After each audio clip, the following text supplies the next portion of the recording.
Hello दोस्तों, स्वागत है आप सभी का के एनालिसिस में।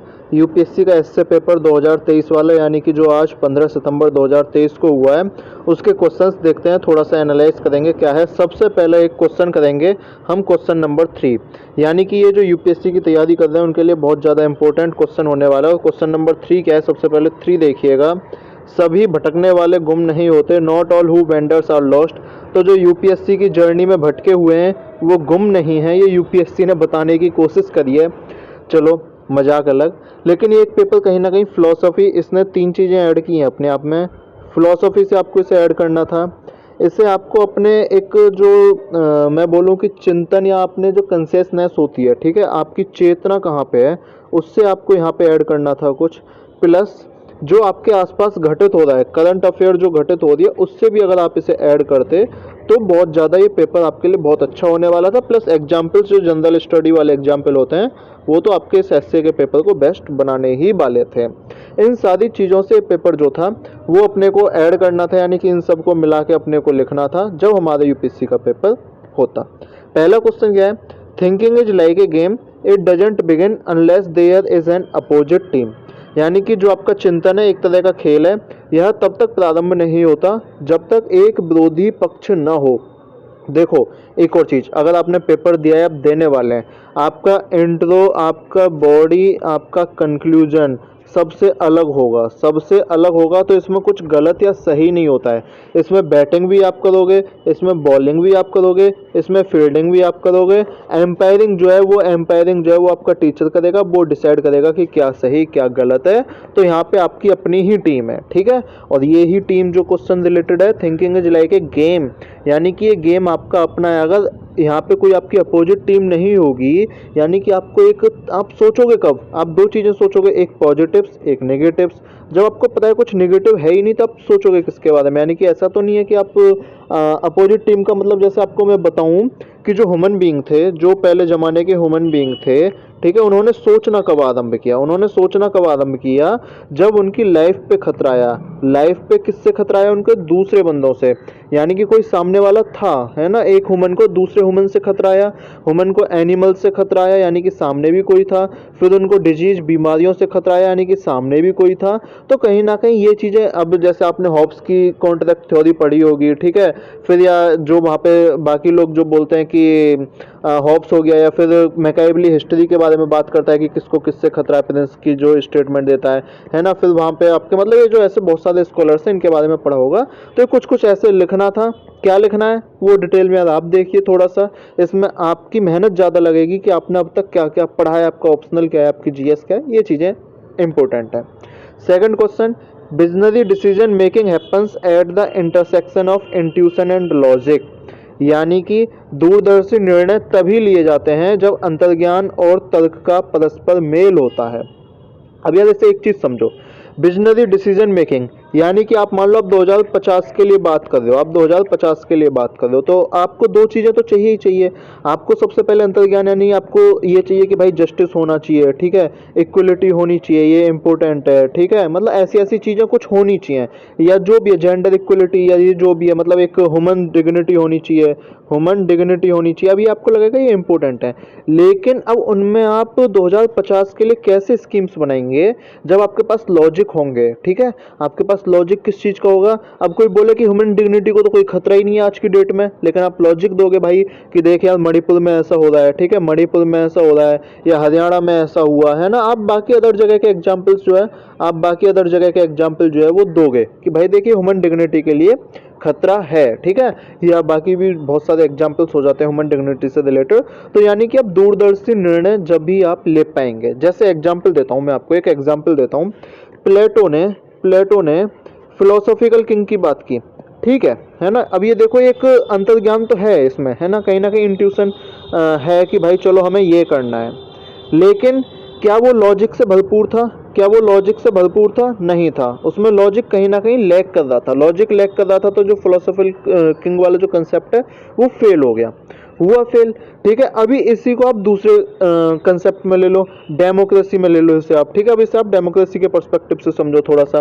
डेमोक्रेसी है, इंट्यूशन डेमोक्रेसी की क्या है कि भाई डेमोक्रेसी में क्या होना चाहिए, भाई सबको इक्वलिटी होनी चाहिए, ठीक है, यानी कि हमें मतलब सोशलिज्म सेकुलरिज्म, अगर मैं इंडिया के पर्सपेक्टिव में बात करूं, ये सारी चीज़ें होनी चाहिए। प्लस लॉजिक भी है कि भाई ये सक्सेसफुल है क्योंकि इसमें लोग जो है वो पार्टिसिपेट करेंगे। तो ऐसे लॉजिक की वजह से चीज़ें मतलब एक तरह से विजनरी डिसीजन जो है वो हैपन, मतलब एक तरह से बन भी जाएंगे। अब विजनरी डिसीजन आप किसके पर्सपेक्टिव में ले सकते हैं? क्लाइमेट चेंज, सबसे बड़ा इंपॉर्टेंट इशू क्लाइमेट चेंज के बारे में कब की बात कर रहे हैं हम? नेट जीरो कार्बन 2070 की बात कर रहे हैं, ठीक है। ये बहुत सारी चीज़ें हैं जो आपके इंट्यूशन और लॉजिक दिखा सकते हैं कि भाई आप जो है देखो आप फॉसिल फ्यूल जो है कैसे यूज कर रहे हो, है ना, उसकी वजह से कितना नुकसान हो रहा है। फिर डेवलप्ड कंट्री कैसे यूज कर रहे हैं, अंडर डेवलप्ड कंट्री कैसे यूज कर रहे हैं। बहुत सारी चीज़ें जिनको आप यहाँ पे ऐड कर सकते थे, आपके दिमाग में भी बहुत सारी चीज़ें आ रही होंगी जिनको आप ऐड कर सकते थे। Not all wanderers who are lost, अपना एग्जाम्पल लिख दो, है ना, कि देखो हमने यूपीएससी की तैयारी की थी लेकिन आज हम गुम नहीं हैं, आज हम तुम्हारा मेंस लिख रहे हैं।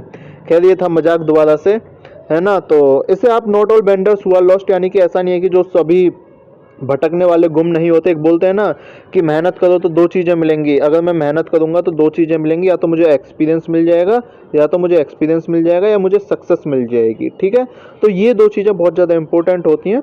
और इसी पर्सपेक्टिव में आपको कुछ यहाँ पे बहुत अच्छे अच्छे एग्जाम्पल्स दिखाने थे, जैसे कि जैसे मतलब आप जैसे दिखा सकते थे आप यहाँ पे, मैं किसका एग्जाम्पल लूँ, आप एक तरह से जैसे एक टाइम पे आप दिखा सकते थे यहाँ पे not all wanderers who are lost, यानी कि सभी भटकने वाले जो है वो गुम नहीं होते। और इसमें आप दिखा सकते थे एक एग्जाम्पल जैसे यार आप मान लो नेल्सन मंडेला, है ना, नेल्सन मंडेला, ठीक है। आप नेल्सन मंडेला का एक टाइप का एग्जाम्पल दिखा सकते थे।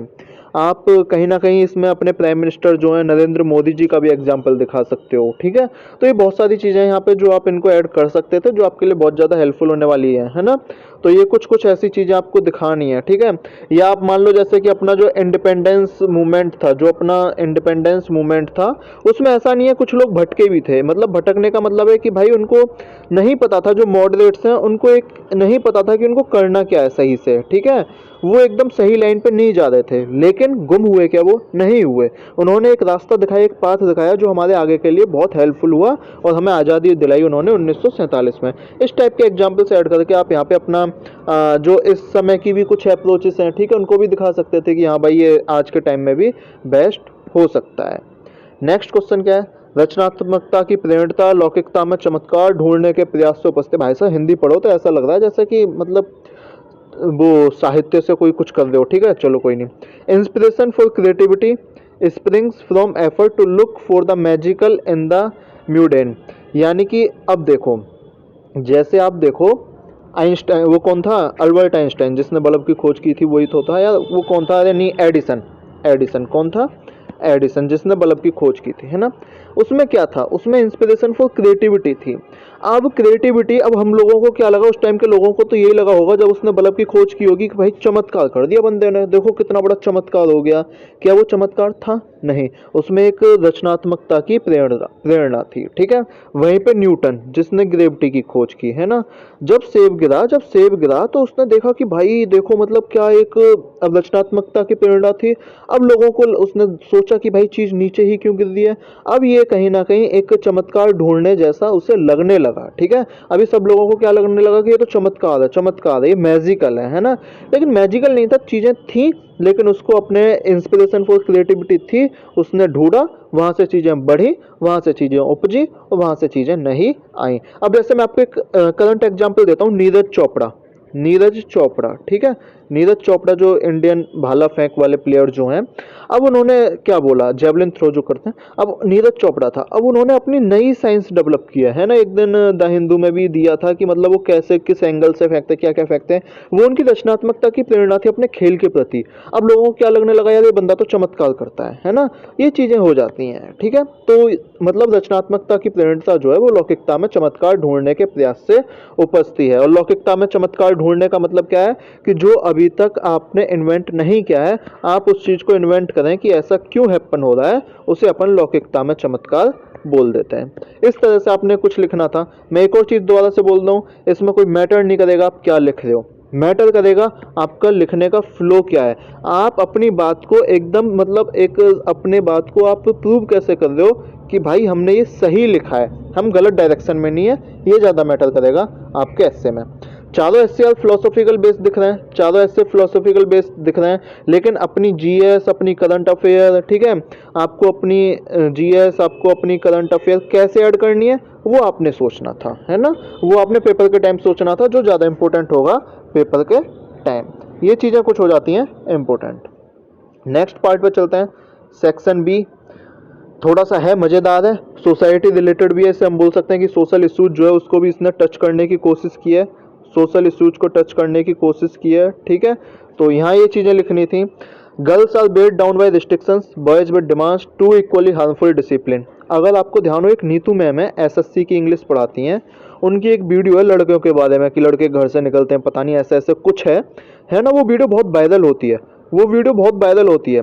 अब वो वीडियो आपने देखी होगी तो आप इस ऐसे को कनेक्ट कर जाते हैं अपने से कि हाँ भाई मतलब कुछ तो है, ठीक है। अब जैसे गर्ल्स किससे मतलब थोड़ा सा उनको दिक्कत कहाँ पे आती है, रिस्ट्रिक्शन पे। जैसे आप यहाँ पे बहुत सारे एग्जाम्पल्स लिख सकते थे कि सही बात है ना। अब देखो इसमें आपने क्या करना है, इसमें अपने को दोनों चीज़ें दिखानी थी, एक तो मतलब रिस्ट्रिक्शंस हैं लेकिन लड़कियों ने उसे यानी कि तोड़ा भी है, आपको ये भी दिखाना है, ठीक है रिस्ट्रिक्शंस हैं यस, लेकिन आपको हाउएवर करके वो चीज़ें दिखानी भी है कि भाई रिस्ट्रिक्शंस कैसे टूटे हैं। दूसरा, बॉयज विद डिमांड, आपको चीज़ें दिखानी है कि लड़कों के जो साथ डिमांड होती है, अपेक्षा के बोझ जो तले हुए होते हैं, उसका नुकसान और फायदा क्या होता है, ये चीज़ें भी अपने आपको दिखानी है। टू इक्वली हार्मफुल डिसिप्लिन, अब यहाँ पे आपको दिखाना है कि भाई दोनों ही समान रूप से हानिकारक व्यवस्थाएं। यहाँ पे आपको जेंडर इक्वलिटी वाला जो कंसेप्ट है वो यहाँ पे आपको टच करना था। और ये कब होगा, जब आप अपनी जीएस पढ़े होंगे, जब आपने सोशल इशूज जो है वो ध्यान से पढ़े होंगे, जब आपने सोशल इश्यूज पे ध्यान दिया होगा। जैसे मैं आपको एक एग्जांपल बता देता हूँ, आप शायद इस चीज़ को समझ पाएंगे। सोच लेने दो यार एग्जांपल भी, है ना, मैंने पेपर सोच के थोड़े ना वीडियो बना रहा, आपके साथ साथ बोल रहा हूँ, मुझे पता नहीं जो भी दिमाग में आ रहा है एक साथ आ रहा है। अब जैसे मान लो girls are beat down by restrictions, ये चीज़ें आपको दिखानी है कि हमारी रिस्ट्रिक्शन से होती हैं। जैसे कि अपने यहाँ पर्दा प्रथा होती है ना, पर्दा प्रथा होती है, या जो एक टाइमिंग रिस्ट्रिक्शंस होती है, या फिर जो एक मैरिज रिस्ट्रिक्शंस भी होती हैं, ठीक है, मैरिज रिस्ट्रिक्शंस भी होती हैं, या फिर इन लॉ फैमिली वाली रिस्ट्रिक्शंस भी होती हैं, है ना। या इसके अलावा वो स्पोर्ट्स में जाने में भी वहाँ पे बहुत सारी चीज़ें होती है कि मतलब कोई साथ जाएगा। जैसे कि आप अभी तालिबान का एग्जाम्पल दे सकते हो, वहाँ पे कितनी सारी रिस्ट्रिक्शन लगाई गई। तो ये रिलीजियस कुछ रिस्ट्रिक्शंस भी होती हैं, कुछ कल्चरल भी होती हैं, ये चीज़ें आप दिखा सकते थे। लेकिन इसके अलावा फिर आपने ये भी दिखाना है कि रिस्ट्रिक्शंस हैं, ठीक है ना। अब इनका नुकसान कैसे कैसे होता है, इनका नुकसान, क्योंकि बोला जाता है कि लड़कियां आधी आबादी हैं, 50% हैं, तो उसका क्या नुकसान होता है, ये चीज़ भी आप बता सकते थे, है ना। क्योंकि बोला जाता है कि लड़की 2 परिवार को एक साथ शिक्षित करती है, ये चीज़ भी आप लिख सकते थे। कहीं ना कहीं हार्मफुल डिसिप्लिन तो है ही भाई, ठीक है। बॉयज विद डिमांड, अब बॉयज के साथ क्या डिमांड होती है, सबसे पहले भाई एक नौकरी की डिमांड होती है ना, जॉब डिमांड होती है। फिर उनके पास एक इकोनॉमिक मतलब डिमांड आ जाती है कि भाई अब तुम्हें फैमिली को तुम्हें ही संभालना है एक सर्टेन एज के बाद, है ना। ये भी कहीं ना कहीं एक जो पॉवर्टी साइकिल होता है उसमें सबसे ज़्यादा पॉवर्टी साइकिल में सबसे ज़्यादा जो लड़कों के ऊपर डिमांड आती है, इस चीज़ को आपने दिखाना था। लेकिन इसके अलावा आपने फिर कुछ चीज़ें नेगेटिव मतलब क्रिटिसिज्म करके ऐसे दिखानी थी कि भाई जैसे मान लो अपनी जो एक गर्ल्स वाली रिस्ट्रिक्शन वाली जो एक वुमेन क्रिकेट टीम है, ठीक है, वुमेन क्रिकेट टीम है ना, या फिर जो हमारे पैरा ओलंपियन जो गेम होते हैं वहाँ पे भी लड़कियां जो है गजब करती हैं, ठीक है। बॉयज विद डिमांड में आपको कुछ ऐसे लड़के दिखाने थे जो मतलब जैसे आपको लगता है कि भाई गरीब थे, है ना, लेकिन आज वो बहुत मतलब एक अच्छे हो गए हैं। लेकिन क्यों, क्योंकि उन्होंने सोसाइटी के रूल्स को फॉलो नहीं किया, सोसाइटी को थोड़ा सा नेगेटिव मतलब सोसाइटी से थोड़ा सा निकलने की कोशिश की। इस समय तक मुझ पे एक ही एग्जाम्पल याद आ रहा है, कुमार विश्वास का, है ना।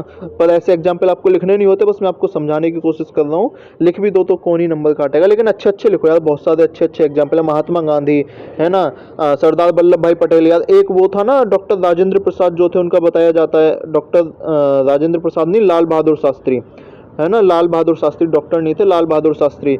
बोलते हैं कि वो फटी धोती पहन के घूमते थे, है ना। तो वहाँ पे आज आप दिखा सकते हो डिमांड कितनी ऊपर मतलब डिमांड कितनी होती है, ठीक है। तो ये चीज़ें आप वहाँ पे क्लियर कर सकते हो।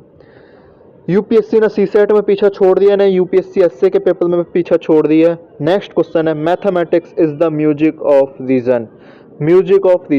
नाइन्थ क्लास में अगर आपको ध्यान हो, आपने कितनी सारी थ्योरीज प्रूव की थी, है ना। दैट्स प्रूव, एक लाइन तो सबको याद होगी जिसने नाइन्थ में मैथ पढ़ा है, दैट्स प्रूव, ठीक है, पहली वाली लास्ट वाली लाइन, दैट्स प्रूव, है ना।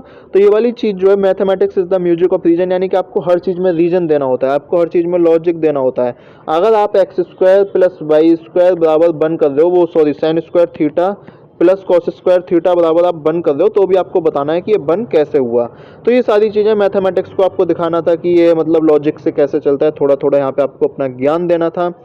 मैथमेटिक्स का मतलब आपको एबीसीडी में ज्ञान नहीं देना था, खाली आपको मैथमेटिक्स दिखाना था कि भाई अपनी जो जनरल लाइफ होती है, जो जनरल लाइफ होती है, मैथमेटिक्स आपने दिखाना था कि अपनी जो जनरल लाइफ होती है उसमें मैथमेटिक्स कैसे इंपॉर्टेंट रोल प्ले करता है। जैसे कि मान लो आपको ब्रिज वगैरह बनाने, उसमें भी सोशल लाइफ में, ठीक है, तो वहाँ भी कैसे मैथमेटिक्स एक रीजन का रोल प्ले करता है, ये सारी चीज़ें आप दिखा सकते थे। बाकी अगर आपके दिमाग में जो जो नया है आप मैथमेटिक्स से दिखा सकते थे।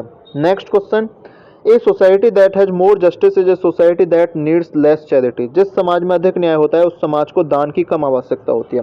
इस क्वेश्चन को अपने को क्या करना था, जिस समाज में अधिक न्याय होता है आपने न्याय बांटना था। न्याय बांटना था किस किस फील्ड में, सोशल, इकोनॉमिकल, है ना, पॉलिटिकल, ठीक है, एनवायरमेंटल, है ना। अब यहाँ पे आपने जस्टिस बांटना था। अब एक चीज़ समझो, इन सब चीज़ में अगर आप सोशल जस्टिस दे रहे हो तो आपको किसी को चैरिटी, मतलब सबके पास खाने के लिए है, पीने के लिए है, ठीक है, यानी कि एक नॉर्मल व्यवस्था, खाना का, रोटी कपड़ा मकान है सबके पास, चैरिटी की आवश्यकता क्यों पड़ेगी, दान किसको देना है, यानी कि सब आपस में एक दूसरे से सामंजस्य से रह रहे हैं, है ना। तो कहीं ना कहीं ये दिखाएगा कि सोशल जस्टिस जो है वो चैरिटी को कम करता है। इकोनॉमिकल जस्टिस, अगर सबके पास अपना एम्प्लॉयमेंट है तो चैरिटी की आवश्यकता, यानी कि कोई भी बैगर वाली स्थिति में नहीं जाएगा, तो कहीं ना कहीं चैरिटी कम हो जाएगी, ये चीज़ आप दिखा सकते थे। पॉलिटिकल, अब जैसे एक बोलते हैं ना कि भीख में आरक्षण दे दो, भाई क्यों लेगा जब आपने पॉलिटिकल इक्वलिटी दे दी उसे, ठीक है।